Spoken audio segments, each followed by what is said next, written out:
Magandang araw sa inyo mga kaibigan. Itong ating almusalita sa araw na ito, December 18. Ang ebanghelyo natin ay Matthew 1:18-25. Ako po si Father Luciano Feloni, Paris Priest ng Kristong Hari sa Diocese of Novaliches.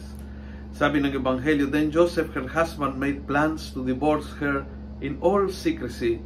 He was an upright man, and in no way did he want to discredit her. Siya ay righteous, siya ay talagang matuwid.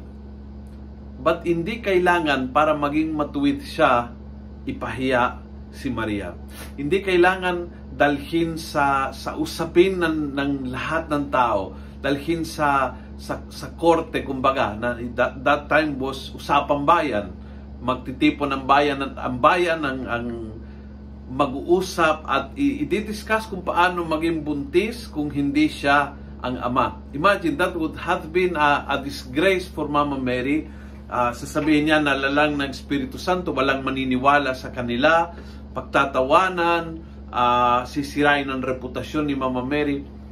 Matuwid si Jose na hindi kailangang ipahiya yung iba para siya ay maging matuwid. Nasa tama siya na hindi kailangang ipamukhang mali yung iba upang maramdaman niya na siya ay nasa tama. Big lesson for us. Big lesson for us. Be good without making people feel bad. Be righteous without making people feel sinner. Hindi naman kailangan ibaba ang iba upang itaas ang sarili mo. And that's a big lesson of today na napulot natin mula sa ugali ni Saint Joseph.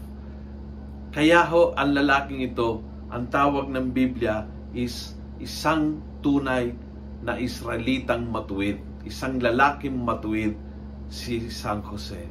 Sana maging tulad niya tayo, na hindi ho kailangan para tayo ay maging mabuti o nasa tama o mapatunayang na right, hindi naman kailangan i-drag ang mga tao at ipakita na sila ay mali, sila ay nakamali, sila ay makasalanan.